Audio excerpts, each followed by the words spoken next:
of Movie Maniacs with your favorite hosts, Megan and Merkel. Today, we would like to discuss Marvel's latest B-Movie 7. I don't know about you, but I had very high expectations. Me too, but as I think you'll agree, Megan, that the soundtrack was a complete botch.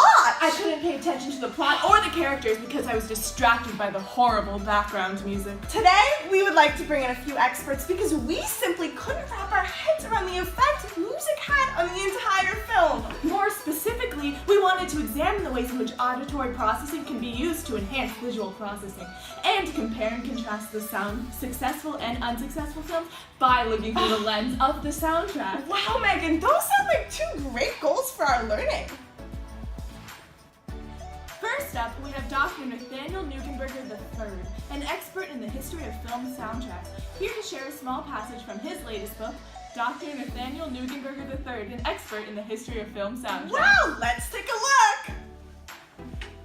Hello, I did not see you guys there. My name's Dr. Nathaniel Neugenberger III, and I'll be talking from my most recent masterpiece on cinematography and the soundtracks in films.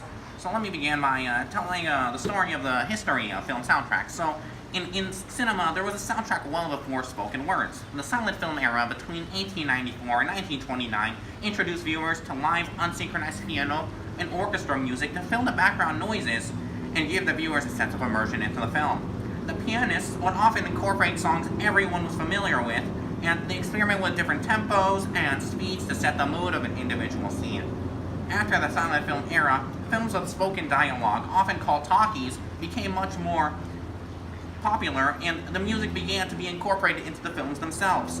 The first film to incorporate a completely original soundtrack was for the film King Kong in 1933 by composer Max Steiner. Steiner's work sparked a change in directors having the ability to entirely paint scenes for the viewers. Then in the 1950s and 60s, theme songs became more popular as an easy way to create memorable impressions on audience members. Eventually, we ended up with commonly occurring film soundtracks we see today called compilation scores. These scores feature a mix of popular songs from well-known artists licensed to be in the films. Scores will then be entirely created specifically for the film by talented film composers such as Hans Zimmer or John Williams, or incorporated into film popular music into the compilation soundtracks. Thank you, Professor Neugenberger. Anytime. I can also continue with the history. I think we're good for today. Thank you. Thank you for joining us, Dr. Neugenberger III. It's no secret that the soundtrack decides whether a movie is a box office hit or miss. I know I've walked out of a movie unable to focus on anything but the awful soundtrack. Haven't we all, Merkel? Why don't we take a look at comparing some similar movies with drastically different soundtracks? Oh, that's a dandy idea, Megan. First, let's take a look at Rocky IV, a movie known for the steep declination of the Rocky series. The corny tunes tried far too hard to be inspirational without having the soul and heart of the previous Rocky hits. And the featuring of the over-top cheesy pop music was too much even for the mid-80s. The only exception was the featuring of Eye of the Tiger. And as we all know, one good song does not make a movie soundtrack. Especially in comparison to the classic tunes the first three movies, Rocky IV ended the franchise on a sour note. Definitely. Now let's take a look at the film The Room. The film is known for being notoriously awful, but the terrible soundtrack puts the rotten cherry on top of the garbage ice cream sundae. You have melodramatic music that sounds like it came from a cable TV show. It's honestly the kind of music that made the theme in Wii Sports sound like Queen. We actually conducted our own survey here on Foothill Campus to gauge an understanding of the role that film music plays on both the film and music industries. We selected two songs, both from the year 1995. The first being You've Got a Friend in Me by Randy Newman, but most notoriously known from the film Toy Story. Our second song is Fantasy by Mariah Carey. In the first case, we have a song from a relatively lesser-known artist, but placed in an iconic film. In the other, we have a much more recognizable artist, Mariah Carey, the Queen, but placed with a song that one would only hear on the pop charts within the music industry. And we would like to look at the comparison between the source of exposure, a film versus the radio, and society's overall awareness of the track. So, let's view the survey results. You've got a friend in me. You've got a Number one. Toy Story. Come on, guys. Alright. Do you know who the artist is? I Song? think I've heard of the artist, but I can't recall it right now. Mm-hmm. Okay. Toy Story. Have you heard of the artist? If you said his name, I'd recognize it, but I can't remember it at the top of my head. Yeah, of course. So you got a friend in me, Toy Story, where it's from. I don't know who sings it though. It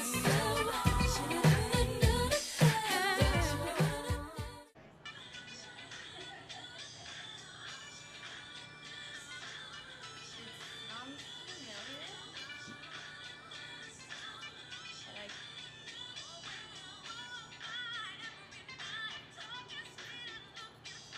don't know it. I can't. Mariah Carey. Ooh, nice. Mhm. Okay, do you know the name of the song? Irresistible.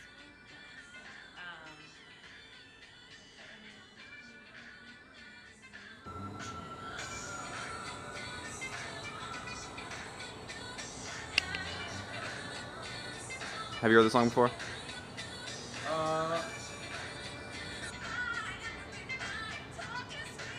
Yeah, I've heard the song before, but I don't know what movie it's from. And we're back.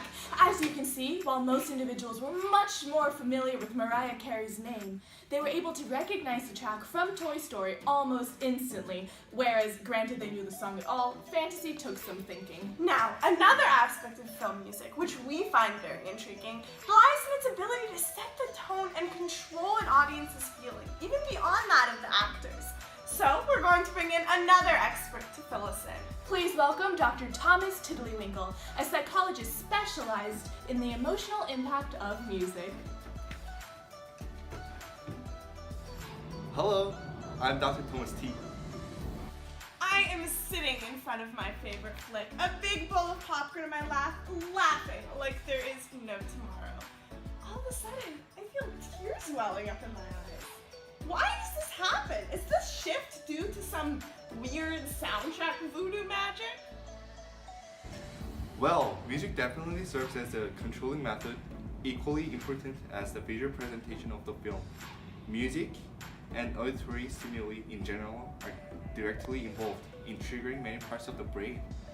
For example, in a study conducted by McGill University, they found that the regions of the brain that light up with music are those linked to euphoric stimuli such as food, sex, and drugs. Even more, through the brain, music has an impact on blood flow, the phenomenon that leaves the audience with goosebumps and other physical reactions. How about films of different genres? How can music be used to differentiate a horror film from a romance? Oh, in horror films, for example, low-frequency sounds or extreme bass can be used to induce anxiety, to increase panic. Filmmakers can apply what I call non-linear alarm sounds, which can occur when the sound system pushes its limit and the sounds begin to break down. These sounds actually mimic those used by species in the wild to warn those around them of predators. Wow, I never would have thought about that. Are there any other ways that soundtracks can influence our perception of emotions without our awareness? Absolutely! Not only do soundtracks create the emotional tone of a scene, but they can also provide the audience with a hint towards a character's personality and agenda throughout the film. This can help the film represent the mental activity of characters otherwise difficult to depict. Whether the appearing characters are men of decency or insane and villainous, the tempo, key, lyrics, etc. can cue in the audience even before the character opens their mouth. Thank you so much for joining us today. Now, before we wrap things up, we put together a little skit to exemplify just how impactful this music can be to create the tone of a scene. Oh, we took a scene of dialogue, intentionally vague, known as an open scene, that purposely doesn't give us the characters, relationships, settings, place, etc. We then overlaid it with different types of music to demonstrate just how impactful music can be on the actions of a scene. Let's take a look, Megan.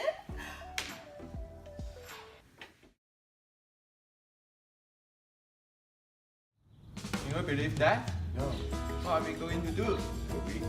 It's really big. What's going on here? What are you doing here? Were you not expecting? Can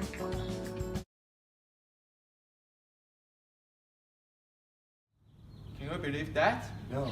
What are we going to do? We? It's really big. We can. What's going on here? What are you doing here? Were you not expecting me? I don't know about you, but the music in each of those clips definitely gave the dialogue a completely different meaning to me. Oh my goodness, I thought so too, Megan. I guess there is no dispute that a coordinated, well put together soundtrack really is the key for a successful film. Well, that's all the time we have today, folks. Thank you so much for tuning in to Movie Maniacs. Join us next week where we look at Robert Hartwell's phenomenal analysis of movies in popular culture. I'm Megan. And I'm Merkel. And if you're watching, we're talking.